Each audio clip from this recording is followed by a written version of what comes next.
What happened today raises many questions. For us as a country, for the army as a professional group, even for us as journalists.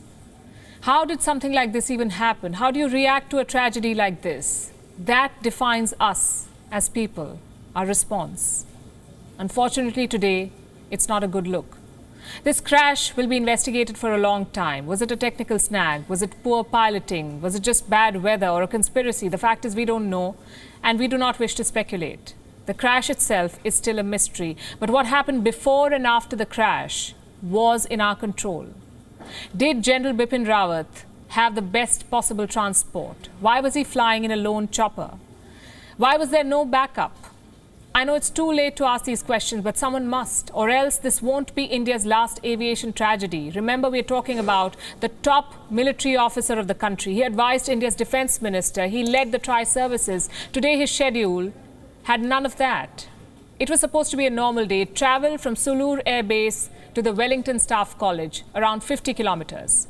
30 minutes of flying time. It should have been a simple pick and drop. Instead, it became a dark day in Indian history. 13 out of the 14 people on board died. Is this the best we can offer? $72 billion spent on defense, the third highest military budget in the world, and for what?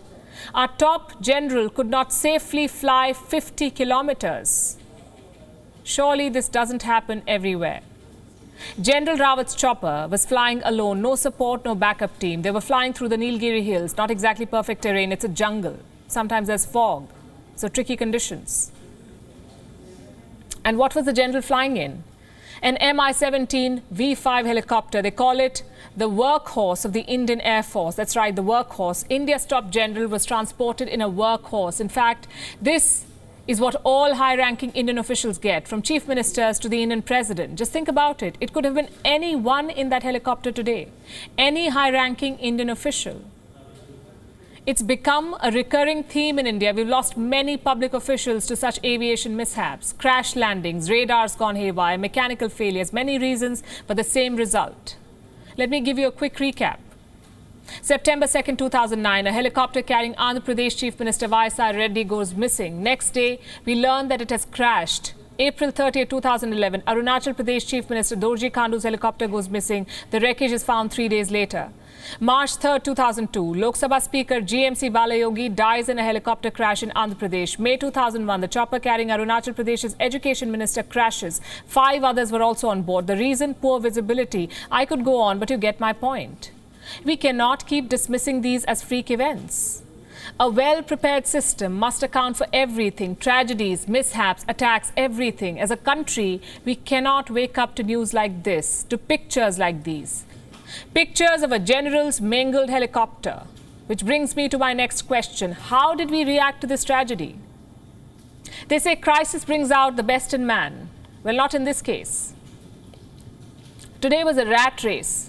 On social media, on some news channels, it was a rat race. Who will broadcast the pictures first? Who will keep the viewers hooked? Honestly, it was disgusting. Some things are beyond news, and today was one such day. More than a dozen people's lives were at stake. Rescue workers were toiling hard. Reporting all of this was important, yes. Sensationalizing it, not at all.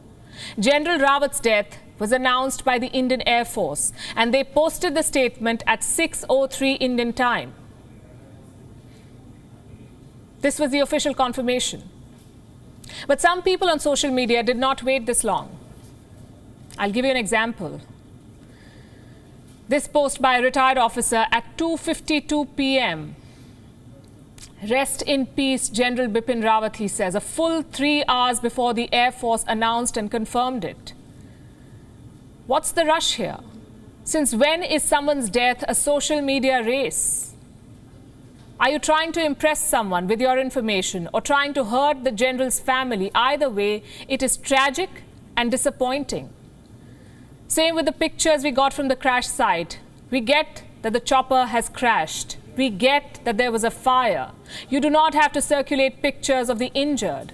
They deserve dignity. They deserve treatment. What they don't deserve is people shoving mobile phones on them. If you're on social media, you've probably seen those pictures. We've decided not to broadcast them. It doesn't add to the news, we believe. But it does rob the victims of their dignity. You also have another set of people celebrating this tragedy. What do you say to them? Some people say it was quote-unquote deserved.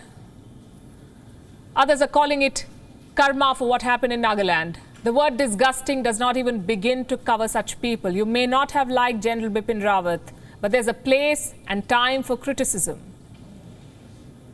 And today certainly was not the place or time. For hours, we had no clue about the general's condition. Was he rescued? Was he alive? Would he make it? It was a tense time. And to celebrate that tense time takes a special kind of cruel. Unfortunately, that is what our society has come to. Let me say this, General Bipin Rawat's legacy will live forever. India's first Chief of Defence Staff, a fearless leader of the Indian Army, a man who rarely minced his words. How can we honour this brave legacy? By making sure that he's the last in a long list, by eliminating such mishaps, and as a society, by beating our worst selves. WION is now available in your country. Download the app now and get all the news on the move.